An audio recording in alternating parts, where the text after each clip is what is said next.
Assalamualaikum warahmatullahi wabarakatuh. Bismillahirrahmanirrahim. Alhamdulillahillazi farada siyama 'alal mu'minina fi syahri Ramadan wa unzila fihil Qur'an hudan lin-nasi wa bayyinatin minal huda wal furqan. Wassalatu wassalamu ala Rasulillah wa ala alihi wa ashabihi wa mawalah amma ba'du. Yang sama-sama kita hormati Tuan Guru kita, yaitu Syekh Nimar, sarjana sosial yang selalu setia setiap Ramadan hari Jumat membimbing kita. Mudah-mudahan kita selalu mengagungkan atau memuliakan guru kita walaupun di bawah umur kita, walaupun di bawahnya jenjang pendidikannya. Karena kata Ali bin Abi Thalib, siapa mengajariku dengan satu kalimat pun saya rela menjadi budak baginya. Begitu mulianya guru itu. Maka salah satu keberkatan itu hilang ketika kita menganggap remeh atau tidak menghormati guru yang memberikan ilmu pada kita. Yang saya hormati para asatidz, tidak ada perempuannya, itu para ustadz yang hadir pada pagi hari ini. Tanpa memperpanjang mukadimah, hari ini seharusnya adalah ketua panitia kita untuk menggantikan jadwal Syekh Nimar. Beliau juga berhalangan, paksa rolling lagi dengan jadwal saya. Maka nanti jadwal saya beliau lagi. Begitulah kesiapan kita panitia ini. Aku udah jelas, ini namanya tak ada rotan akan punca. Ya. Jadi kalau namanya begitu, tentu kita dalam hal ini menyampaikan sesuai dengan kemampuan saya yang saya miliki. Judulnya adalah menjauhi sifat rakus. Ayatnya surah Al-Baqarah 9 anak. Al-Baqarah 9 anak. Bismillahirrahmanirrahim. Wala tajidannahum ahrasun nasi ala hayah wa minal ladzina asyraku yawaddu ahaduhum law yu'ammaru alfasana wa ma huwa bimuzahdihi minal azab ay yu'ammar wallahu wasirum bima ya'malun. Dan sungguh kamu akan mendapat mereka manusia yang paling loba, yang paling tamak kepada kehidupan dunia. Kata Allah, sungguh kamu akan mendapati nanti satu golongan orang-orang yang tamak. Apa yang disampaikan Allah ini rasanya sekarang itu sudah di depan mata kita. Bahkan lebih loba lagi, lebih tamak lagi dari orang-orang musyrik. Lebih tamak, lebih rakus lagi dari orang-orang musyrik. Inilah ujian yang paling besar buat kita. Masing-masing mereka ingin agar diberi umur 1000 tahun. Saking tamaknya, ingin panjang umurnya. Padahal umur panjang itu sekali-kali tidak akan menjauhkannya daripada siksa. Allah Maha mengetahui apa yang mereka kerjakan. Ini Allah sudah menginformasikan bahwa sifat rakus ini akan terjadi dalam kehidupan manusia, bukan saja orang musyrik, bahkan kita juga orang-orang yang beriman. Kita ambil satu contoh gambarannya ini. Pernah ada suatu peperangan. Kalau tidak lupa entah perang Badar itu, ada Syekh Nimar di sini, di mana Rasul sudah memberikan bimbingan kepada si pemanah, kelompok pemanah yang berada di bukit yang sudah ditentukan Rasulullah, memberikan petunjuk menang atau kalah. Belum ada instruksi jangan meninggalkan tempat itu. Itu menerangkan ayat fabima rahmatim minallahi likunta lahum sampai akhir ayat. Itu sebab nuzul ayat itu. Kalau belum ada instruksi, belum ada perintah, jangan meninggalkan tempat. Kenapa? Karena kata kunci secara jahiliyah dalam peperangan itu yang menentukan. Ternyata setelah terjadi peperangan, orang kafir sudah mulai kalah, sudah kewalahan, muncullah di hati mereka ingin mengambil harta ghanimah. Itu dalam peperangan itu. Akhirnya mereka turun.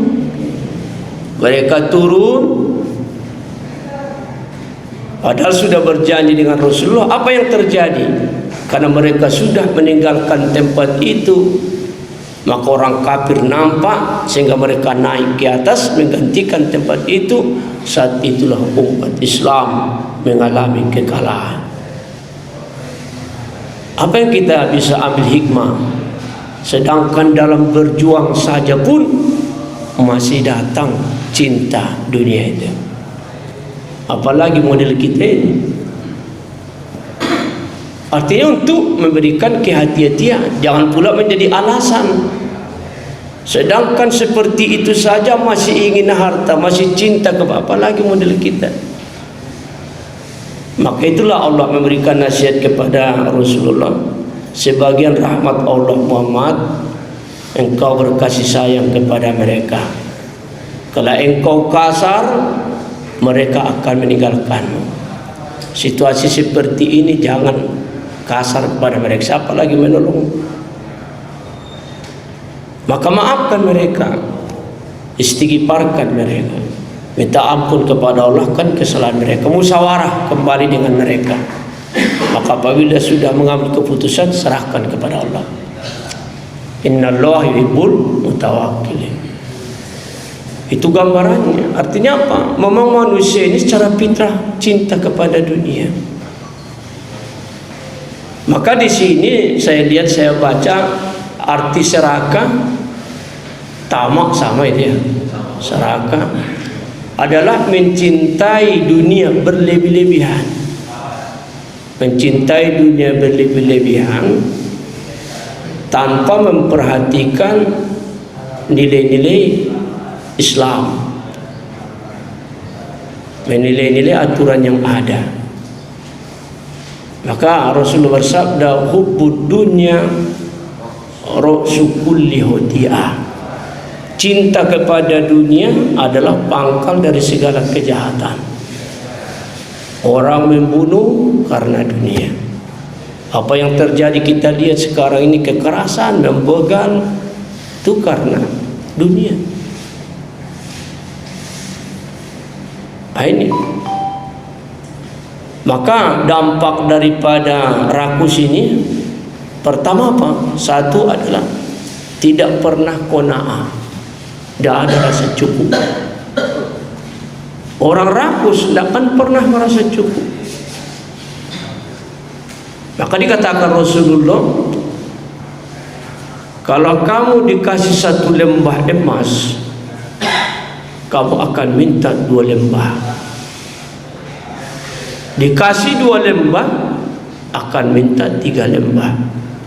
Tidak akan pernah terpenuhi keinginanmu sampai kamu masuk ke liang lahat.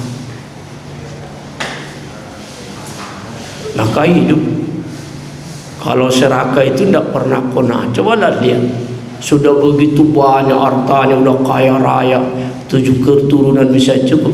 Kenapa harus korupsi lagi? Kenapa harus mengambil hak orang lagi? Tidak pernah cukup. Contoh lagi kita ambil, tanah pekarangannya begitu luasnya dibandingkan tanah sebelah, cuma sekedar perumahan tipe kecil. Ukuran tanahnya paling 10 kali 9, 11 kali 10. Masih diambilnya lagi tanah orang sebelah itu. Merasa tidak cukup. Maka di situ. Jadi orang yang serakah itu tidak pernah qanaah, tidak pernah merasa cukup dalam hidup ini. Kalau tidak pernah merasa cukup, berarti berpikir terus bagaimana mendapatkannya, bagaimana untuk memenuhi keinginannya.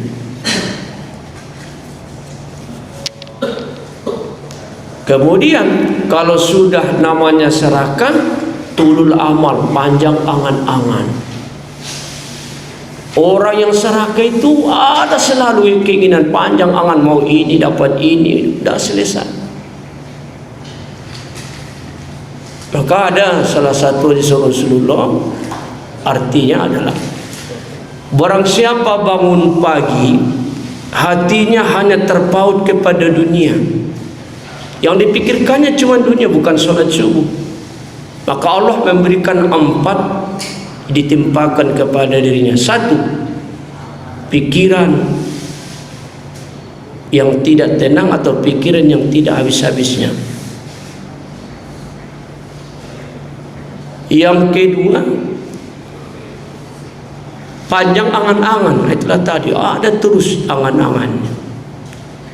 Yang ketiga, kesibukan yang tidak ada habis-habisnya.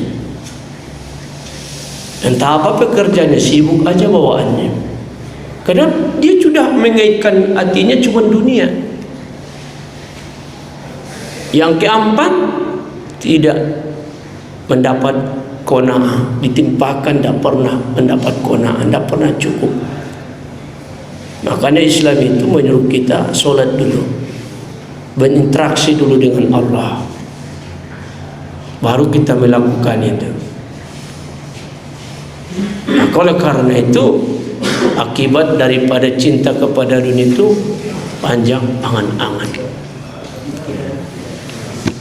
Yang ketiga, orang yang serakah akan banyak mengundang permusuhan. Banyak mengundang permusuhan. Karena dia tidak mengenal haram, tidak mengenal halal, tidak mengenal kawan, tidak mengenal saudara. Kadang-kadang sahabat dekat pun karena serakahnya bisa putus hubungan. Itu kejamnya keserakahan ini. Bersaudara, berkawan, akrab, awak pula mau dimakannya. Tapi kalau yang hadir ini dah ada nih. Dah ada.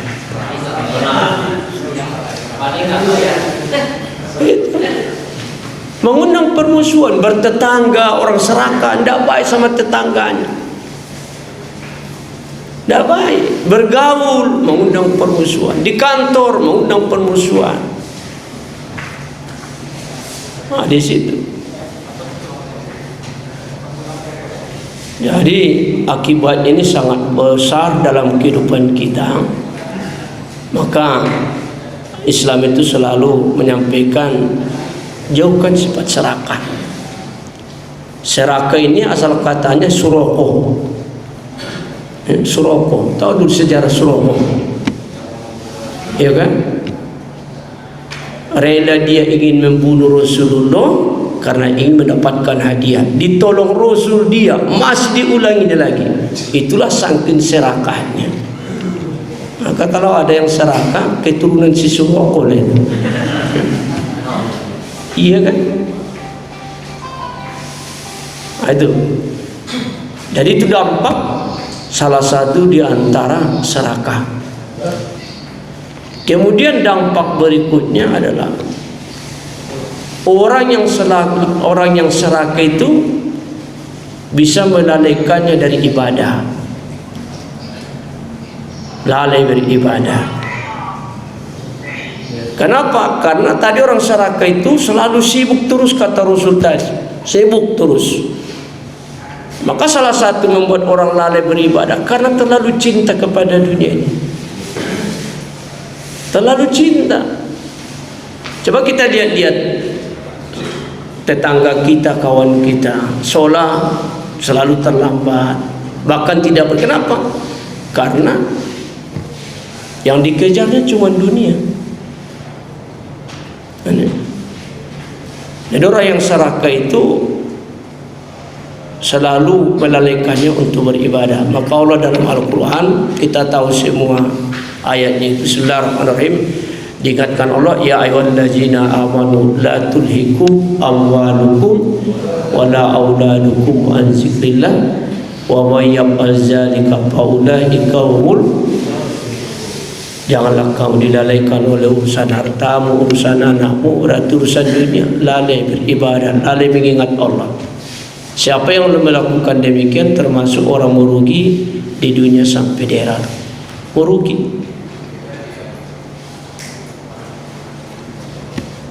Imam Al-Ghazali, kalau tidak lupa saya, mengatakan, aku kasihan melihat sebagian manusia itu. Kata kawannya, kenapa? Ada orang sibuk mengejar dunia, tapi dia lupa bahwa dia sibuk dikejar ajalnya. Apakah dunia dapat duluan atau ajalnya datang duluan? Biasanya, kata beliau, dapat pun dunia itu, tak lama dia pun akan pergi. Gara-gara memperjuangkan anak, lalai sholat, lalai beribadah.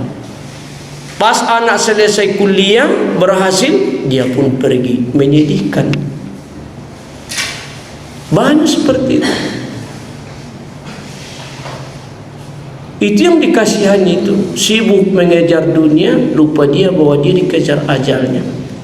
Dunia kah duluan dapat atau ajal? Ada ajal duluan, belum apa-apa. Tapi kalaupun dapat dunia itu, tak lama ajal pun datang. Ini berlaku untuk kita yang selalu menjadi pegangan kita. Ini. Bangun rumah besar, gara-gara untuk bangun rumah sibuk mencari dana, sibuk bekerja. Rumah pas selesai, awak pindah rumah. Iya, baru selesai. Yang menikmati siapa? Ya tahu siapa yang menikmati itu. Kalau suami yang meninggal, tentu bini kita nikah lagi kan. Inilah kehidupan. Memang serakah itu sangat menghancurkan, sangat membuat kita rugi dalam hidup ini. Maka itulah selalu dianjurkan supaya sifat serakah itu kita buang. Karena itu salah satu penyakit batin yang dikatakan maksiat batin, serakah. Dan orang yang serakah itu selalu egois, mementingkan dirinya sendiri.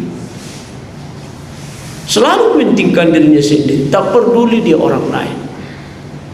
Karena dia mementingkan diri sendiri, hilang belas kasihan. Orang serakah tidak ada kasihannya itu. Tidak ada kasihannya. Tega dia begitu keadaan kawan itu untuk mengambil sesuatu, padahal begitu susahnya kehidupannya. Maka akibat orang yang serakah adalah menciptakan hidup yang egois, individu, menghilangkan cinta dan kasih sayang. Kalau kita bersaudara, serakah dia, harta warisan itu tidak ada apanya sama saudaranya, tidak ada kasihannya. Itulah yang terjadi dalam kehidupan kita apabila kita menjadi orang yang serakah. Nah, oleh karena itu, bapak-bapak, para ustaz, saya tidak panjang menyampaikan, hanya garis besarnya saja. Mudah-mudahan ini bukan untuk kita sampaikan saja, tapi lebih penting ibda' binafsi, kita mulai dari diri kita, yang pada akhirnya nanti orang serakah itu juga akan muncul sifat kikir karena dia merasa sayang ya, maka dari kasih sayang itu kita masuknya. Nah, oleh karena itu, itulah secara garis besar. Saya pun tadi baru di sini saya apakan ini, saya pikir-pikir apa disampaikan ya, seharusnya, tapi tidak bisa kita salahkan kalau tidak datang narasumber, teleponnya supaya dicari pengganti yang siap. Jadi yang korban kami dua ini aja ya. Kalau apa Pak Sani marah aja lah, apa larian kita ya kan. Beliau syukurlah selalu siap. Nah, oleh karena itu, karena ini sifatnya muzakarah, tetap kita diskusikan untuk memperkaya. Yang penting nanti garis besarnya saja disampaikan dalam ceramah itu. Ini